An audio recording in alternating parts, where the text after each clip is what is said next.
Getting ready to plant some fruit trees for this next season, and we have a lot of different varieties from apples to peaches to pears, oranges, citrus. Well, hello everyone. We're out here today at Making Life Changes here on our homestead, getting ready to plant some fruit trees. Most of these are grafted or dwarfs, so we're not going to use a whole lot of space in between our trees. We're going to go with about 7 to 10 foot and keep them really short to the ground with a cone effect. But we're going to be planting them, putting them in the ground, and show you how to do that and do it right the first time after you've gotten your perk test done and everything, which we're about to show you on that too. That's one of your first steps and most important steps, so you know what kind of ground you're actually planting the trees into. Now, a lot of people talk about adding amendments into the soil, but your trees' roots are going to grow well beyond whatever hole that you dig to put the trees in, and therefore you want to get them used to the native soil as soon as possible. If you don't, you may run into the risk of the trees, what they call curling up into the hole that you plant, and therefore they won't really grow, and they won't expand, and they won't be healthy fruit trees. So we want to make sure that that doesn't happen here, and so we're introducing them to the native soil, which our soil out here in the Cleveland, Texas area is very, very, very sandy, so it drains very quick. And so we're actually going to put amendments on the top of the soil along with mulch, but nothing in the actual soil, as we want those plants' roots to spread out and grow. Now, it is a couple weeks before the start of spring. That is really the best time to plant and transplant your fruit trees. Any later than this, and you run the risk of them not developing properly to prepare for the summer or the winter the next season. I'm in Texas, zone 9B, so we have some very, very harsh winters here and summers. Not as harsh as some part of the countries as far as the winter, but the summer definitely. And the winter is cold enough that our citrus trees, we're going to have to plant them in pots unless you have a way to cover them with some type of microfiber, burlap, or something like that during the winter. Anything 28 degrees or below can kill your citrus trees or totally damage your fruit. So we're going to keep ours in pots and be able to protect them and move them into a better environment when we have these cold spells. But our regular fruit trees, we're going to put them in the ground, and you also want to make sure that they're still dormant. This peach tree here, since it has blooms on it already and starting to develop fruit, we are not going to transplant it. We're going to leave it this year, let it continue to grow, and next season we're going to come back and put it in late winter when it's still dormant and it doesn't have any of these blooms or fruit on it, so it has its best chance of survival. But ideally, you want fruit trees that look something like this, that are very, very bare, don't have any, maybe a leaf or two coming out like that one, but pretty much it's still dormant and it has not started to grow yet. We're going to start by making some squares 2 to 3 foot around and about twice as deep as the root ball. Some of the things that you're going to need out here is a shovel, a spade. You can see it right here on the left. That one's got a nice flat edge so I can square off my holes. A good pair of gloves, a smaller shovel, get a tape measure, a gallon bucket or something to put water in, and something to help promote root growth. I'll talk a little bit more about this supercharged moon juice here in a minute. And a tiller. If you don't have a tiller, it's okay. If you're doing a lot of trees like me, tiller kind of makes the job a whole lot easier, but you don't have to have it to plant fruit trees. And of course, you need a source of water, so get your garden hose out here to water the plants really well. And you're also going to need mulch and some compost. Now, one of the most important things that you got to remember when you're planting fruit trees is to properly prepare your soil and to determine what kind of soil you actually have. And that means you need to do what's called a percolation test, or basically a perk test for short. And what this test does is it allows you to determine how quickly your water drains from your soil. If your water drains too quickly, then you may have to amend it a little bit to retain that moisture. If it drains too slowly, then you may also have to amend it in order for it to drain more freely. Ideally, you want to dig a hole that is about 8 inches wide and about 2 foot deep. You want to fill it with water and let it completely drain. And then you want to fill it back with water again, and you want to time how long it takes for the first foot of water to drain out. And it should be less than 30 minutes for ideal, but no more than a couple hours. And then how long it takes for the second foot of water to drain out. And I'll put a link on a perk test so you can get the actual chart to determine what your results are in the description below. But I'm going to show you exactly what the hole looks like and how to fill it up with water. And it's pretty simple. And then it's just a matter of going back and getting you a measuring tape and putting it down in the hole and determining how fast it's draining. Once we fill our hole completely to the top with water, now it's just a matter of letting it drain, coming back and filling it again, and then timing how quickly it takes for half the water, so the first 12 inches, and then the second half, the last 24 inches, to drain. And then comparing that to the Perk test that I'll put in the description below. Now, unfortunately, where I planted my tree, there was another tree that was there before we built our home. There's a lot of roots that I had to pull out, but that is something to take into consideration of where you plant your tree. If another tree was there before, you're going to have to get all those roots so they don't interfere with the growth of your new tree. Okay, now that I got my square hole dug out, I'm about 2 foot on each side. So 4 by 4 foot is what I like to do on the hole. And I just went about twice as deep with the root ball. This is a small peach tree, so it doesn't need to be that deep. But what I've done is I've squared off the edges here with this spade so that when the roots hit it, the roots don't curl up in a traditional circle. A lot of people like to dig a hole in a circle, but that'll cause the roots to curl up. And so you don't want the roots to do that, so I'm making a square. And then you want to take your plant and you want the top of it to be setting up a couple inches higher than the rest of the soil. So if you see here, my soil level's coming here, so I built up a little plateau, a cone shape. You want it kind of a cone shape because the top roots are going to sit on top of this and the other roots are going to go down. That's why I dug deeper. And the bigger the plant, the deeper you need to go. So typically about 2 times deeper in the root ball. The root ball is about here, so that's going to give it plenty of depth going down here because I'm setting this a little bit on top. And I'm gonna just pull the dirt up around it so I make a nice cone.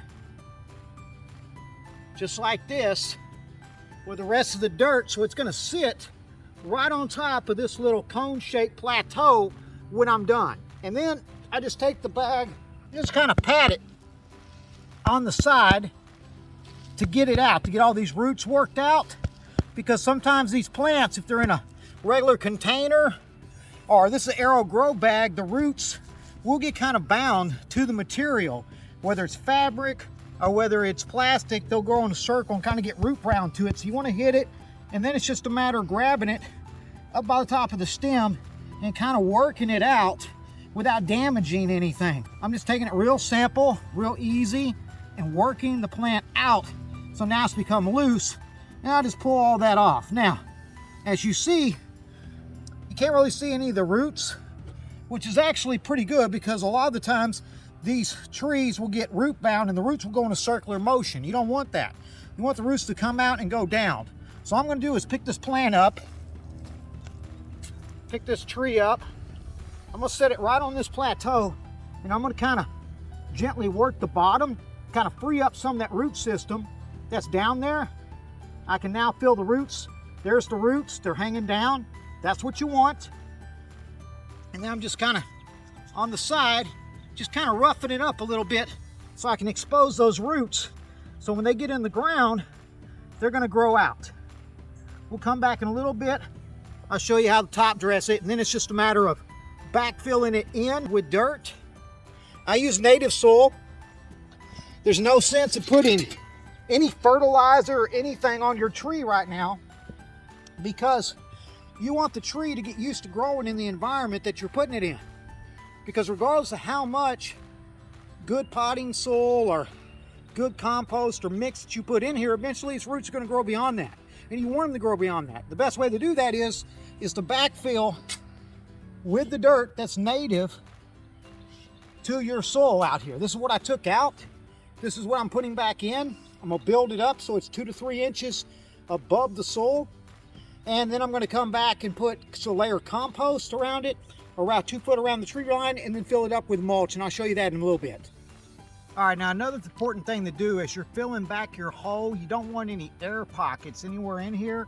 So when you're halfway, you need to come in here and just not real hard, but lightly press everything down with your hands and just kind of flatten it out around the hole, around the tree, and then you'll come back and do the same thing again when you have it up on top. And that's just going to get these air holes, these air pockets that like to fill in here, and you don't want that. You want to make sure that all this is had those little spots out of them, or otherwise your tree is going to sink down. Now I can already tell that we're gonna have to raise our tree up just a little bit once we get up there and put a little bit more on top, and that's okay because we've got a nice area now that has been dug up and tilled and it's ready to go. And so that's what you want to do. We're just going to go around here and pat all this out and get all these air pockets out just like that. Then we'll fill in the rest here in a minute. All right, now that we got our plant established into the planting zone, as you notice, we left the plant 2 to 3 inches above the rest of the surrounding soil. And this is what they call planting high and tight. You want it 2 to 3 inches above the surrounding soil because eventually this is going to settle. There's air pockets. We tried to get most of them out, but this will start settling over time, and you don't want the top of the plant to go down underneath the soil and start causing root rot. So you want to make sure that this stays eventually when it settles at least at the level of the ground, if not above. Then what we're going to do is we're going to add a couple inches of compost around here to give it some nutrition. We're going to go out right about where the drip line is. Drip line is what they call the outside of where the limbs are. So you can just kind of trace yourself an imaginary circle around where the limbs are, and that's kind of where I want to start putting the compost, in a few inches out around there. And I'm using last year's compost along with some humus and manure. Horse manure works very good. I've been letting it sit since last year, so I mixed it up.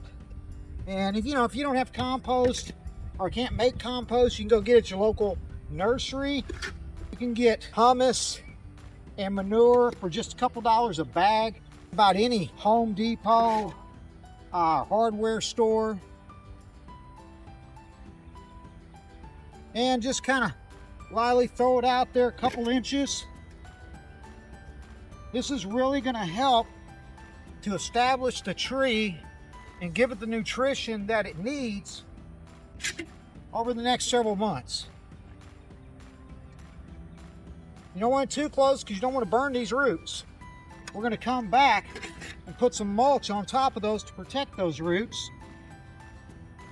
And that's about it. I like to do this and put another layer of compost about every season. And put a couple inches on there to every tree. And that's going to help establish it. So we're going to go ahead and put a layer of mulch down on here, get this thing really established in the ground. And then we're going to come back with our root enhancer and go ahead and do a first watering and a little bit of fertilizer on the top. All right, now this is the next step in the process. As you see, we've already put up a nice mound of mulch on top of some compost, and we cleared it away a few inches from around the base of the trunk of the tree. You don't want it up there because it'll cause root rot. And then we made a plateau. So we didn't make a donut to where water is going to sink down in here, but this is flat, and then it gradually goes off. And this is protecting that top layer of roots. And the next thing you want to do, and this is something that a lot of people are afraid to do because they're afraid it's going to mess up the tree because it has leaves on it, or they think that the more leaves it has, the better the tree is going to do. Well, the truth of the matter is, it doesn't need leaves when you first transplant it. The tree needs to grow roots. It needs to grow roots over leaves. Otherwise, it's not going to survive the hot summers or the winters, especially where we're at in Southeast Texas. Or if you're in Florida or a lot of the Southwest, you definitely need to prune. And even in the colder states, you're going to have to do that because they need to survive the winter. And what you do is you want to go through and you want to take off all these bottom branches up to about here so that the tree can look like a cup. You want it to look like a chalice. Coming up like this in that shape. And you also want to take off about a third up at the top to encourage good growth. And what this is going to do, this is going to tell the tree that, hey, I'm not going up anymore and I need to grow out and grow down. So we're just going to go through and just kind of make a nice little shape here and clip off all these little top branches and give it a nice good shape. Just like that, and we're going to take these bottoms off. Doesn't need these. Doesn't need them. Go just like that. Even this one out here on the end, that one's fine. This one here I'm going to take off just because it didn't look like it was too healthy. And if you ever have any that are growing across the top, like this one, it's growing towards the middle, you want to get rid of that. You don't want that. You want this open. You want all this open because you're going to need the airflow later on as the tree is produced. So this looks pretty good. I'm going to take off this branch and I'm going to leave it just like that. This is going to encourage some good growth. Clip all this off around the top. So you want it nice, cut back about 1/3. And now it's going to encourage root growth down below the tree, and it's going to grow a whole lot better and get a lot better root system. The next thing we're going to do is give it a nice good water. You need to water this tree at least 2 to 3 times a week for the next month until it gets established. And then you can kind of break it off to about once a week. You're going to need to put a solid gallon or 2 on this tree every couple of days. It needs to have a lot of water, and what we're going to do is we're going to use our root stimulator. We mix about 1 cup of it per gallon of water, and we're going to put that in there every single month for an entire year. And I'm using something that's called Moon Valley Nurseries. It's called Supercharged Moon Juice, and basically it's going to help transplant shock. It's going to help to stimulate root growth of these new transplanted trees and help them to establish a root system through their first year. So I'm going to do this all the way for the next year, every single month, once a month. I'm going to mix something like this in. You can get something similar, a root stimulator at your local nursery, but you need to use something like that for the first year. And then of course, from March all the way for about the next 10 months, I'm going to put a good fertilizer into the tree, something that's real standard like a trifecta. All right, we've helped you. Go ahead and subscribe to our channel. Hit that bell so you don't miss any of our updates. Check out some of our other playlists as we're also sharing the Word of God here with testimonials and prophetic updates and some amazing life-changing sermons for you to check out as well. Once again, my name's Harold Helm. I am making life changes, and you can too. God bless you.